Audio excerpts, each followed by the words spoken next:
बिस्मिल्लाहिर्रहमानिर्रहीम। मैं हूँ सैयद फरमान अली, अवामी अंदाज ग्लोबल चैनल से, और मेरा प्रोग्राम है आज फरमान के साथ। आज हम बात करेंगे सेनेट के इलेक्शन की। जो सेनेट के इलेक्शन होने जा रहे हैं 3 मार्च को, इस सिलसिले में तमाम सियासी पार्टियों ने अपनी मुहिम तेज़ कर दी है। इस सिलसिले में आज हुकूमती पार्टी 2 वज़रा, वफाकी वज़रा अब्दुल हफीज़ शेख और असद उमर ने कराची का दौरा किया, और दौरे के दौरान जो है वो 90 गए, आरजी 90 बनाया हुआ है हैदराबाद में, वहाँ गए हैं और उन्होंने MQM के अरकान से मुलाकातें की हैं। मुलाकातों में ये बात बिल्कुल जाहिर नहीं की गई कि मरदमशुमारी का अब क्या बनेगा, इसका फैसला क्या होगा, कोटा सिस्टम कब ख़त्म होगा। ऐसे मालूम होता है कि इन्होंने सौदा कर दिया है फिर कराची के शहरियों का। लेकिन हमें देखना ये है कि ये वोट देंगे, ये किस बुनियाद पर वोट देंगे, अपने मफादात के खातिर वोट देंगे या कराची के मफादात के खातिर वोट देंगे। हमने पूरा जायज़ा लिया है और ये वफद जो है ये पीर बगारा से भी मुलाकात की है वफद ने, और उसके बाद जो है वो वफद उन सही लोगों से मिलता हुआ वापस इस्लामाबाद चला गया है। अब इस सिलसिले में बात करेंगे। हमारे जो प्रोग्राम में शामिल हैं आज, जो हमारे मेहमान हैं आज, सीनियर सहाफ़ी और सियासी बसीरत रखने वाले ख्वाजा जावेद, और दूसरे मेहमान हमारे हैं अब्दुल गफ्फार बंदानी, जो सियासी पंडित भी कहलाते हैं। जो वो कहते हैं वो 3 महीने बाद हो जाता है। हम सवाल करेंगे ख्वाजा जावेद साहब से कि बताएंगे कि सेनेट के इलेक्शन का राउंड अबाउट क्या है। ख्वाजा जावेद साहब बताइएगा। जनाब वेलकम सर, अस्सलाम वालेकुम। क्या साहब, आपने सेनेट के हवाले से सवाल किए हैं कि इलेक्शन की तैयारी शुरू हो चुकी है, और यूं समझ लें कि जो कौमी असम्बली की सीटें हैं वही अरकान सेनेट के इस्लामाबाद की सीट के लिए वोट देंगे, जिसमें हफीज़ शेख खड़े हैं और जनाब यूसुफ गिलानी खड़े हैं। अच्छा, यूसुफ गिलानी साहब का जहाँ तक ताल्लुक़ है वो पहले वज़ीर-ए-आज़म भी रह चुके हैं और ज़ियाउल हक़ के दौर में वज़ीर रेलवे रह चुके हैं। मतलब है कि वो तमाम हुकूमतों का मज़ा उठा चुके हैं और सीनियर सियासतदान भी हैं और मुल्क का ताल्लुक़ है और सीजनड और कूल माइंडेड कहलाते हैं। लाकर जरदारी साहब ने एक समझ लें ट्रम्प कार्ड फेंका है, और इस बारे में इत्तलात हैं गैर मुसद्दिक़ा कि उन पर जो है कोई हुमा का साया पड़ने वाला है। लेकिन बात यह है कि जहाँ तक इमरान खान का ताल्लुक़ है, उन्होंने हॉर्स ट्रेडिंग के ख़िलाफ़ एक बाकायदा मुहिम चला रखी है, और इस सिलसिले में उन्होंने अपना एक रेफरेंस भी फाइल किया था, आपको याद होगा, सुप्रीम कोर्ट में, जिसके फैसले का अभी इंतज़ार है, और सोमवार से यानी कल से उसकी एक दोबारा हेयरिंग शुरू होनी है। मेरा ख्याल है कि ये जहाँ तक असद उमर साहब और हफीज़ शेख साहब आए हैं और उन्होंने हैदराबाद के मरकज़ का दौरा भी किया है और उनके अरकान से मुलाकातें की हैं, तो गायबान बज़ाहिर यानी बदीही तौर पर हम ये नहीं कह सकते कि वो हाउस ट्रेडिंग करने आए हैं या कर रहे हैं, या ये कि MQM ने सौदा कर लिया है गालिबन। जैसे कि आपने इशारा किया कि उन्होंने अपना कोई सामान फ़रोख्त कर लिया है, तो मेरा अंदाज़ा ये है कि ये इब्तिदाई बातचीत है। 3 तारीख अभी दूर है और अभी पुलों के नीचे से काफ़ी पानी बहना है, तो मेरा ख्याल है कि थोड़ा सा इंतज़ार किया जाए। देखिए ख्वाजा साहब, पुलों में पानी तो जा रहा है नीचे से, वो कहाँ टिकेगा? रुकेगा नहीं, जाके पानी चलता रहेगा। हम कुछ नहीं कह सकते। सुप्रीम कोर्ट कोई भी फैसला दे सकती है, कंडीशनल या अनकंडीशनल फैसला दे सकती है इस हवाले से कि इस इलेक्शन को, मौजूदा इलेक्शन जो सेनेट का 2021 का हो रहा है, इसे किस तरीके से निपटाया जाए। आया इसको ओपन किया जाए या इसको सीक्रेट किया जाए, इस बारे में वो हिदायत दे सकती है, क्योंकि सुप्रीम कोर्ट के पास इख्तियार इंटरप्रिटेशन का तो है, तशरीह करने का इख्तियार है। और मुतनासिब नुमाइंदगी के हवाले से जो रिमार्क्स सामने आए हैं, इसके 2 आर्टिकल्स हैं आईन पाकिस्तान के, उन 2 आर्टिकल्स के हवाले से ये कहा गया है कि तमाम सूबों में को बराबर सूबों को नुमाइंदगी मिले, और जो पार्टियां अपने कैंडिडेट ला रही हैं वो मुतनासिब नुमाइंदगी पर उनको वोट मिले। इस लिहाज से हर पार्टी को उसके वोट की स्ट्रेंथ पर जो है वोट मिलेंगे। इस लिहाज से अगर एक पार्टी के 10 वोट से एक सेनेटर बन जाए तो उसका एक ही बनेगा, 20 से हैं तो 2 बनेंगे। इस लिहाज से सुप्रीम कोर्ट को हिदायत दे सकती है गालिबन। मेरा अपना ख्याल ये है, मेरा अपना अंदाजा ये है कि मुनासिब नुमाइंदगी का पॉइंट बहुत बेहतरीन है और इसी पर सुप्रीम कोर्ट का फैसला बेस करेगा।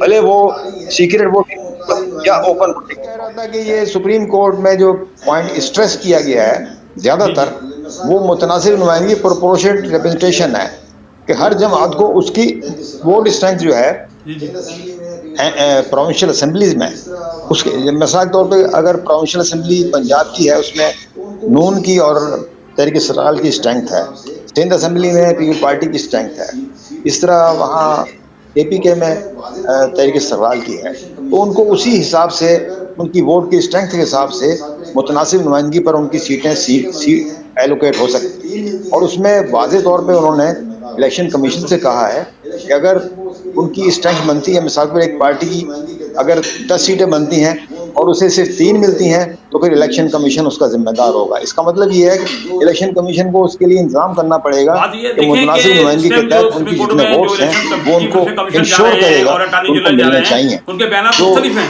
कमीशन जो वो दोनों बयान उनके मुख्तलिफ हैं।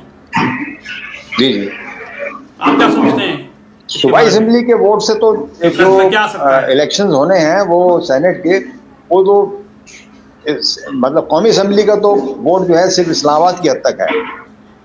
मैं कौमी समाज की बात नहीं कर रहा हूँ, मैं बात कर रहा हूँ सेनेट की, जी जी क्योंकि इसका असर जो है वो वो अहम सेनेट पे, बात है। सेनेट का जो असर जो है सुप्रीम कोर्ट के आर्डर का असर जो है वो जी सूबाई कौमी पे भी जी जी पड़ेगा। वो सीट अहम तरीन क्या समझते हैं है, आप? उसी पर जो है इस हुकूमत के मुस्तकबिल का भी दारो मदार गालिबन है, इसलिए कि वो एक तरह का वोट ऑफ कॉन्फिडेंस या नो कॉन्फिडेंस हो सकता है।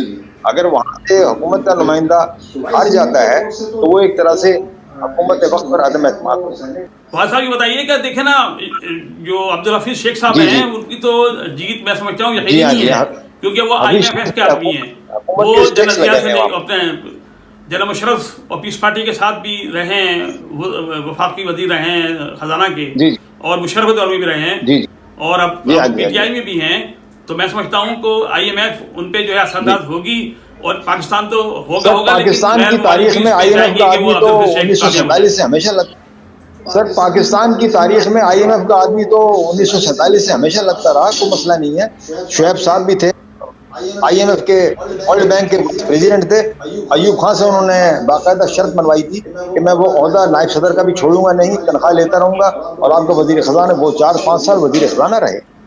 अब हम बात करेंगे हमारे जो एक सीनियर तजज़ियाकार भी हैं और सियासी पंडित भी हैं। पाकिस्तान पर तो गैर मुल्की अमल दखल माजी में 47 से रहा है, आहिस्ता आहिस्ता बढ़ता गया बढ़ता। अब भाई तो साहब मैं से बात मेरा कर रहा हूँ अंदाजा उसकी, ये है, अपना अब्दुल मेरा गफ्फार पता बंदानी ये से है बात करना कि चाह रहा बाहर हूँ। का अमल दखल अब कम होना शुरू हो गया है, आप बात मुकम्मल कर लें इसलिए कि अपनी। पाकिस्तान काफी हद तक अपने पैरों पे खड़ा है, और इसकी जो रैंकिंग है फाइनेंशियल लिहाज से पिछले 2-2.5 साल में इम्प्रूवमेंट की तरफ जा रही है।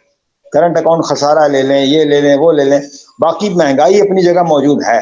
महंगाई का ताल्लुक निचली सतह पर है, उसे हुकूमत ने कंट्रोल करना है। 2-2.5 साल जो था हमारी लेग पुलिंग होती रही है, पॉलिटिशियंस की, जमातों की, सियासी पार्टियों की, और लिटिगेशन वगैरह हैं, असेंबली में मार धाड़ है, असेंबली में कोई वर्किंग नहीं हुई, ये सारे मामला अपनी जगह हैं। तो हम इस लिहाज से पीछे हैं कि आम आदमी जो है इसमें सफर कर रहा है, लेकिन रैंकिंग हमारी फाइनेंशियली जो है, जो रिजल्ट आ रहे हैं, गैलप पोल आया है, वर्ल्ड बैंकिंग रैंकिंग है, WHO है, कोरोना है, इसमें तो इम्प्रूवमेंट हुई है शाह साहब। नहीं, आज हफीज शेख ने ये बात की है आज कराची में कि हम महंगाई को जो है ना नीचे ला रहे हैं। शाह साहब महंगाई का पैमाना तो ये है कि महंगाई बेसिकली बुनियादी तौर पर सूबाई हुकूमत और जिले हुकूमतों का बुनियादी फराइज में है। असल में महंगाई को आप सेंट्रल गवर्नमेंट पे ना डालें, महंगाई का ताल्लुक तो सूबाई हुकूमत से और जिले हुकूमत से है। एक डिस्ट्रिक्ट मजिस्ट्रेट या डिप्टी कमिश्नर जो है वो एम्पावर्ड है कि वो महंगाई कंट्रोल कर सकता है अगर चाहे, और ना चाहे तो फिर उसका कोई मसला नहीं। अब मैं आऊँगा, एक सीनियर सियासतदान भी हैं और सियासी पंडित भी हैं, वो जो बात करते हैं वो 3-4 महीने में पूरी हो जाती है, और वो हैं अब्दुल गफ्फार बंदानी। अब देखना ये है कि वो अपने ख्यालात का इज़हार का एक तज़किया करेंगे कि क्या बताते हैं, क्या क्या वो सेनेट इलेक्शन किसके बाद जाएगा, कौन इसमें कामयाब होगा और जीत किसकी होगी। ये इसका जो मसला है वो 3 तारीख मार्च के बाद जो है ना वो सामने आ जाएगा। लेकिन अभी हम बात करेंगे गफ्फार बंदानी साहब से। गफ्फार बंदानी साहब बताइए। अस्सलाम वालेकुम शाह जी, वालेकुम। आपके चैनल में ख्वाहिश साहब मेरे मोहतरम रहे और मैं हमेशा इनकी इज्जत करता रहा हूँ। सीनियर साफ़ी भी हैं, मैं इनसे सीखा भी है, और शाह साहब आपसे तो मेरा ताल्लुक रहा, सियासत से भी रहा, और मैं UBI में ओल्ड एज बेनिफिट में। लेकिन जहां तक सेनेट का ताल्लुक है, जो आज मुलाकातें हुई हैं, आज एमक्यूएम के बहादुराबाद मरकज में जो मुलाकातें हुई हैं, ये मुलाकात का जो है, लेकिन एमक्यूएम का किरदार हमेशा कराची के लिए मुस्बत नहीं रहा कभी भी। हर दौर में किसी न किसी दौर में ये हमेशा कराची को सामने रखकर ये फैसले नहीं करते। अपनी जाती अनाज और एमक्यूएम के मफाद, एमक्यूएम के तमाम इमरान के मफाद के, तो आवाम के मफाद की कभी उन्होंने बात नहीं की। आज अगर आए हैं तो कुछ लेने और कुछ देने की बातें हुई होंगी यकीनन। ये नहीं है कि कराची के मसाइल पर मर्दमशुमारी है या कराची के स्ट्रक्चर के बारे में, या कराची के, अगर आप साइड एरिया देखें ना, अगर आप साइड एरिया भी देखें, साइड एरिया जो ये सूबाई हुकूमत का इदारा है ना, साइड एसोसिएशन जो है, साइड प्राइवेट लिमिटेड, आप देखें वहाँ रोड खुदे में कराची रेवेन्यू जनरेट करता है। ये पाकिस्तान का मैनचेस्टर है ना, मैनचेस्टर। और मैं इससे भी खिलाफ करता हूँ हमेशा कि जो पीपल्स पार्टी ने भी हमेशा सिंध के तरक्याती काम में तवज्जो नहीं दी है। अब वो सेनेट के लिए सियासी जी, मेरा ख्याल है कि हुकूमती पार्टी हमेशा सेनेट में ज्यादा सीटें लेती रही है। माजी का इलेक्शन सेनेट की गवाह है। शुरू में भुट्टो साहब ने जब इसको शुरू किया 73 के आइन के बाद, 74 में, उसके बाद 77 से पहले 4-4 साल बाद जो इलेक्शन होते थे, वो हुकूमत वक्त का, अब आप देख लें ना कि ये एक अपसेट हुआ था सिर्फ नेशनल असेंबली के स्पीकर का, फखरे इमाम हार गए थे और वो ख्वाजा सफदर जीत गए थे। आपको याद होगा कौमी असम्बली का इलेक्शन ज़िया-उल-हक के दौर में हुआ था, 8वीं तरमीम के बाद की बात है। और ख्वाजा सफदर जो थे, इनके अपने ख्वाजा आसिफ के वालिद ही थे, वो हुकूमत वक्त के साथ थे, अमरीत के साथ थे। और अब ख्वाजा आसिफ साहब जो है आजकल डेमोक्रेसी में नजरबंद है। और ये वक्त की बात है, वक्त का जबर है। तो शाह साहब, मेरा अंदाजा ये है कि ये इलेक्शन जो है, ये इसमें कुछ अपसेट दिखाई देने लगा है, दिखाई देगा। 1-2 सीटों का अपसेट होगा, लेकिन मुझे यकीन है कि हफीज शेख का अपसेट नहीं होगा। वो तो upset mother of the upsets होगा।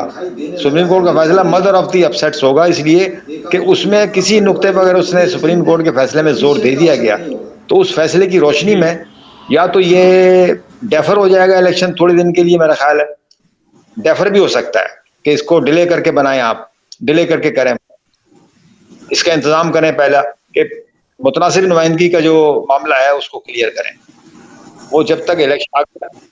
बदानी साहब बताइएगा, जब ख्वाजा साहब ने फरमाया, इसके बारे में क्या ख्याल है आपका? जी जनाब, ये कराची को तरक्की दिलाने में एमक्यूएम अपना अहम किरदार अदा कर सकती है, वहाँ हमेशा उन्होंने ये किया। और सेनेट के जहां तक इलेक्शन का ताल्लुक है, सेनेट में मुतनासिब नुमाइंदगी जो है ना, ये तहरीक इंसाफ के मंशूर में है। ये 79 में तहरीक इस्तक़लाल ने एक मंशूर बनाया था कि मुतनासिब नुमाइंदगी के ऊपर इलेक्शन, इस सब पूरे जनरल इलेक्शन भी मुतनासिब नुमाइंदगी की बुनियाद पे हो, ताकि कम से कम जो है वो पार्टी जो है जितने परसेंटेज पे वोट लेगी, अगर उससे कम लेगी तो वो ऑटोमेटिकली इलेक्शन कमीशन से खारिज हो जाएगी, उसकी रजिस्ट्रेशन खारिज हो जाएगी। इसी तरह उन्होंने जो अपने इलेक्शन में अगर सुप्रीम कोर्ट मुतनासिब नुमाइंदगी पर देती है, तो ये ऐसा इक़दाम होगा सुप्रीम कोर्ट का, ये ऐसा इक़दाम होगा उस पर, ये फिर बाद में जनरल इलेक्शन भी उसी की बुनियाद पर होंगे इलेक्शन, ताकि कम से कम पार्टियां हो, ज्यादा पार्टियां ना हो। दो पार्टियों के जो होंगे इलेक्शन, जैसे अमेरिका में है रिपब्लिकन और डेमोक्रेटिक है, इसी तरह पाकिस्तान में भी ये होगा। अमेरिका में तो सदारती इलेक्शन होता है। नहीं, सदारती इलेक्शन, सदारती है, लेकिन मतलब वो दो पार्टियों के दरमियान है ना, दो पार्टियों, सदारती इलेक्शन तो है, और सदारती इलेक्शन की तरफ ही पाकिस्तान जा रहा है। और अगर आप देखें सदारती इलेक्शन, सदारत में ही, और जहां तक अभी ख्वाजा साहब ने कहा कि आमरीत के दौर में ही जब भी हुई है तरक्की हुई है।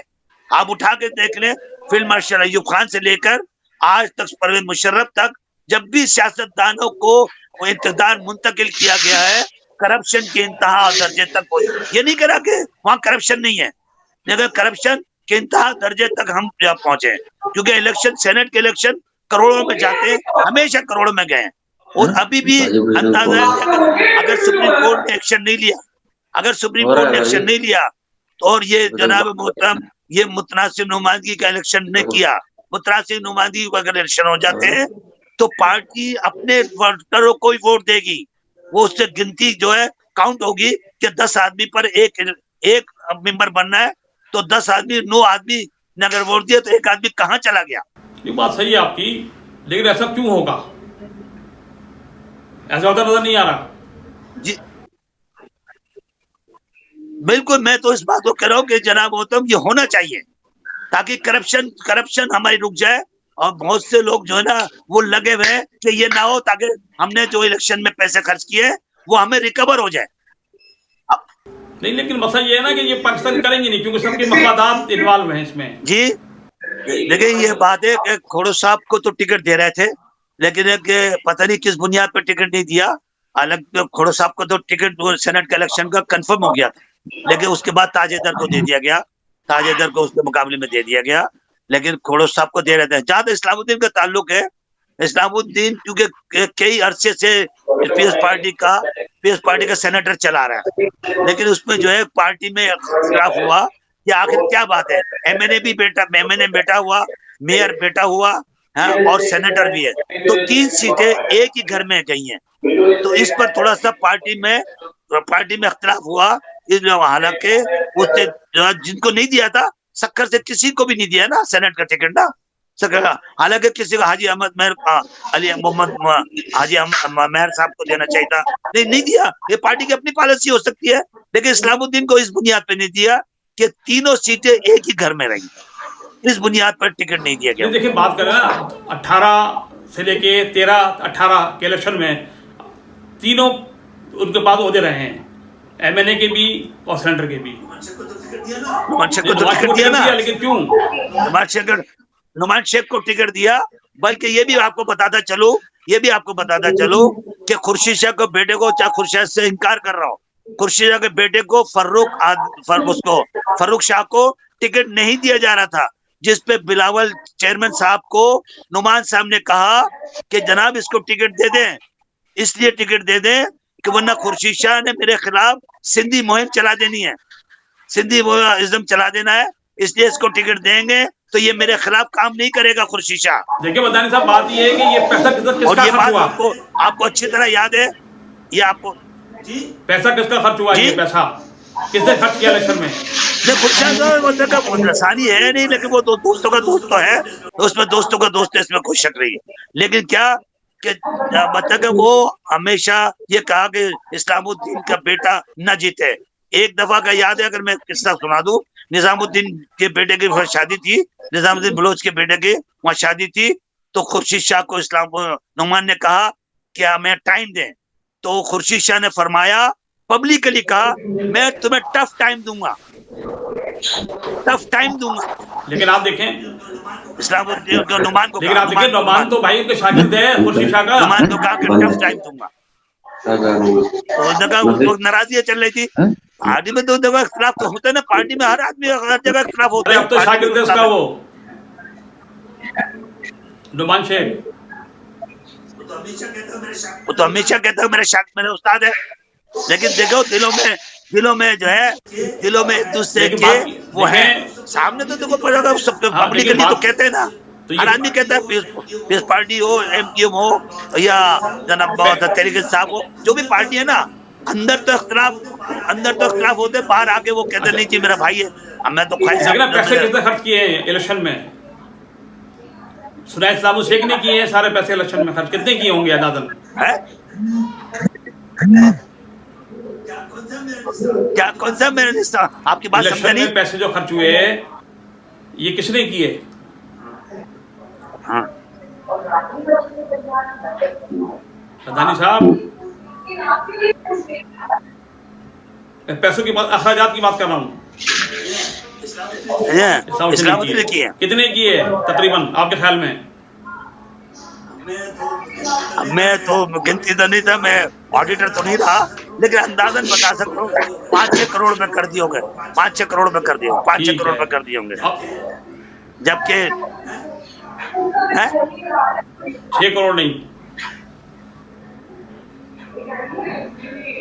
मैं से बात करूं जनाब, ये बंदानी साहब ज्यादा बेहतर बता सकते हैं, नहीं, मैं आप तो क्या नहीं कह कर सकते, सकता हूँ। लेकिन मैं तो तज्जिया देखता रहा हूँ ना कि आप भी माशाल्लाह आप देखते हैं, आपने देखा है इलेक्शन कितने बेहतर कर चुके हैं। भाई बंदानी साहब मोतबर शख्सियत है।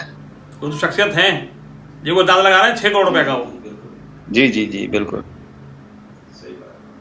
सही बात। ये सर, रूलिंग पार्टी हमेशा जीतती है ज़िमनी इंतखाबात। 99% हमेशा दस्तूर रहा है पाकिस्तान में कि रूलिंग पार्टी जीतती है ज़्यादातर। देखें पंजाब में डस्का में तकरीबन तहरीक इंसाफ जीत गई है। सिर्फ अपसेट जो हुआ है वो केपी में इसलिए हार गई कि वो बकौल के जो एक उनके वजीर हैं, क्या नाम है भूल, हाँ उन्होंने कहा कि नहीं एक वजीर ने बयान दिया है बात ये कि फायद वहाँ साहब पीटीआई ये ने बताएं, पीटीआई को आपके हराया है। जो अभी जो इलेक्शन हुआ है थपाकर में, वही मैं कह रहा हूँ उसमें ना, आप देखें ना कि उसमें तो पीटीआई ने सीट जो पीटीआई थी को हराया है वहाँ वो थी पे। उन्होंने नहीं हराया, पीटीआई ने पीटीआई को गुरसरा हराया। जतोई मतलब पीटीआई का की वो वजीर सीट था, वो थी, उसके खिलाफ काम उनके कर रहा टिकट में था, जीता था लियाकत खट्टर मरहूम, और अब वो खाली होगी तो अब पीस को हटा पार्टी दिया में गया। मुकाबला था, और मुकाबला जो था जेडीए का था मुकाबला, तो जो अभी कि पीस परवेज पार्टी खट्टर आप का पता भाई चला है है, अभी के जो कि peace Parvez party Khattar win का कर भाई गई है है। सीट को। तो क्या देखते हैं आप, धांधली से जीती नहीं, है या मतलब वाकई लोग जो है वो वो दूसरा उम्मीदवार अंदर आ बात रहा कर है। गए हैं हाँ, जेडीए उम्मीदवार पे? उम्मीदवार उनली पीटीआई का उम्मीदवार आ ये रहा है, बताइए ख्वाजा साहब। पीटीआई का उम्मीदवार आ रहा है। अब उसके खिलाफ इसी वजह से मैंने कहा ना, उन्होंने कहा कि स्पोक्समैन ने कहा कि वहां पर नून ने नहीं हराया, पीटीआई ने पीटीआई को हराया है। ये बात नहीं है से नौशेरा से हार बात गई ये है, हमारे पाकिस्तान में ये ट्रेडिशन रही है कि वो बात अगर ये है जीत लियाकत जाए साहब है तो वज़ीर अब्बासी, इलेक्शन कमीशन सही है, इलेक्शन जिन्होंने साफ पीटीआई है, के लिए काम अगर हार जाए तो आप कहते हैं धांधली हुई है।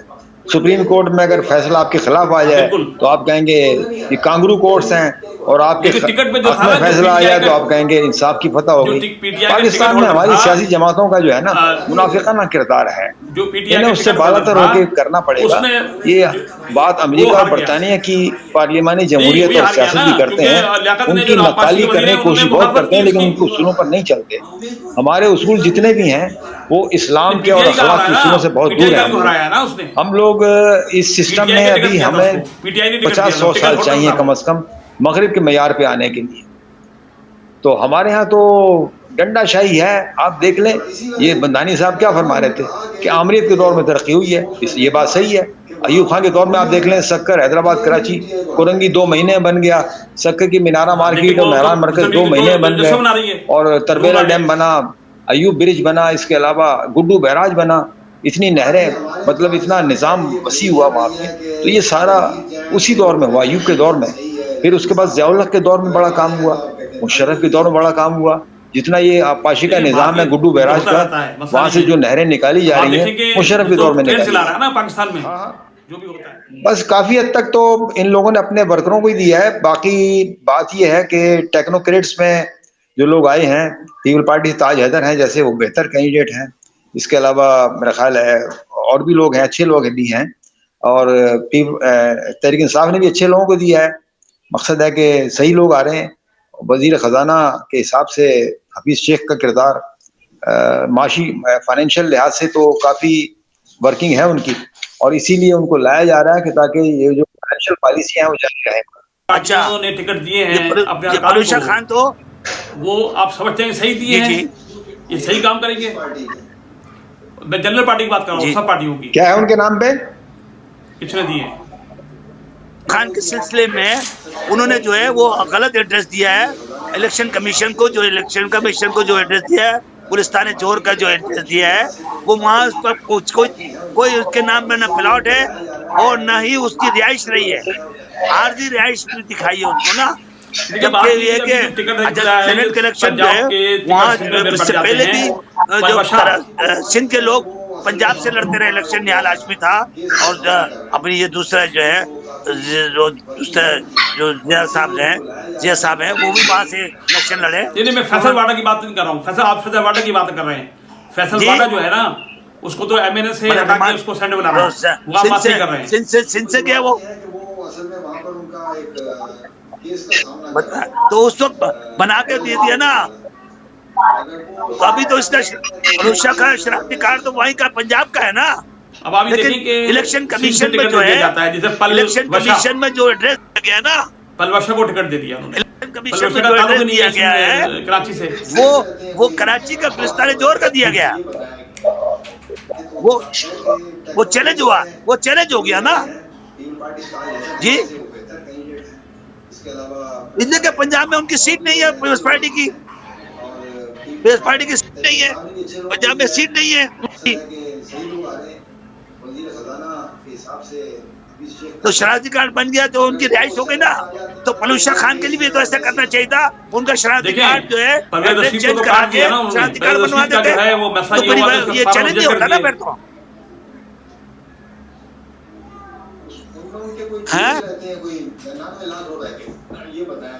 पलूषा खान को तो चैलेंज हुआ ना, ड्यूज तो देना चाह रहे हैं, वो तो कहते हैं ड्यूज में तो पे करना चाह रहा हूं, चैलेंज को कबूल करती है नहीं करती है वो जी। पहले मकसद तो बताएं उनका। वो ड्यूज ले नहीं रहे, वो कह रहे हैं ड्यूज ले नहीं रहे, कह रहे हैं मैं अकाउंट ही नहीं है तुम्हारा, ड्यूज कहां से मैं रिसीव करूं। बात सर ये मफादात की जंग है, मफादात की जंग है सर, बड़े तबके की एलिट क्लास की जंग है ये। एलिट क्लास कहीं से भी वोट ले सकती है, कहीं भी जा सकती है। रहमान मलिक साहब वो तो खुद इंटीरियर मिनिस्टर थे, वो तो अपना शनाख्ती कार्ड वहीं बैठे बना सकते थे सर जी। ये प्रैक्टिस बंद होनी चाहिए कि वो देखो दूसरी जगह के लोग जो है हर सूबे में इलेक्शन लड़े, चाहे उसकी सीटें हो या ना, अच्छा हुआ है। और ये सूबे का हक है, ये सूबे का हक है। खराब कर रहे हैं वो, ये तो निसार खोड़ो का हक मार दिया गया। हाँ निसार खोड़ो सिंध की सीट क्यों खराब कर रहे हैं, बिल्कुल सही है। हाँ हाँ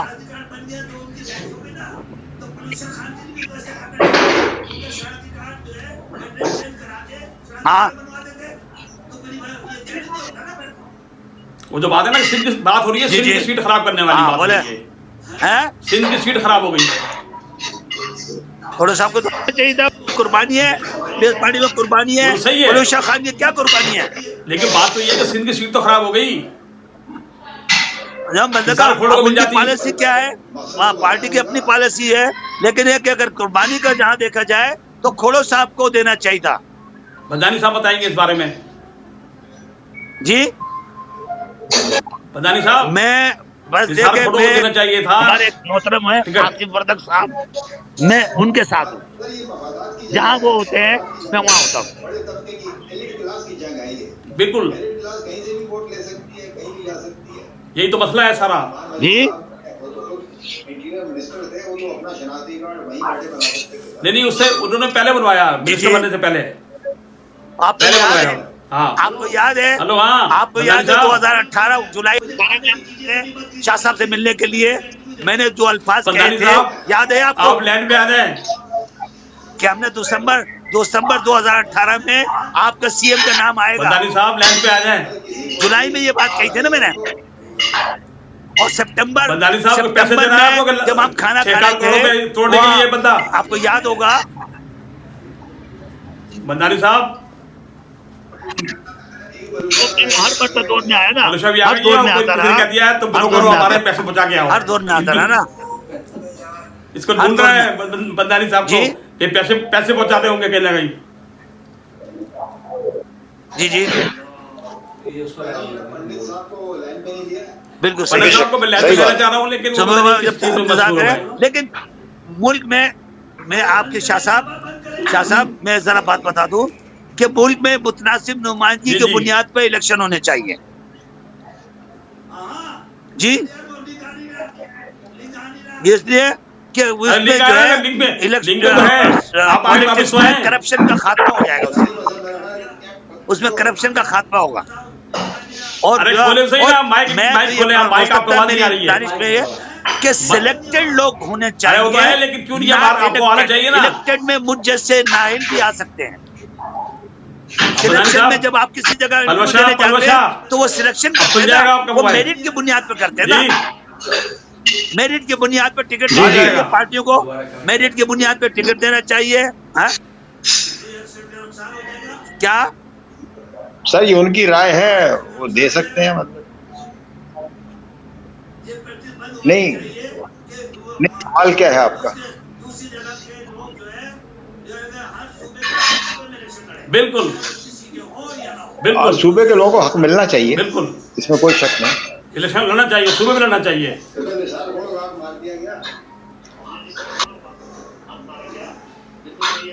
वो तो मैं आपसे सही है। सारा खोड़ की बात कर रहा हूँ मैं आपसे ना, सही उसका बात आपको मार दिया है एक अभी- स्विफ्ट जो है चली गई सिंध की।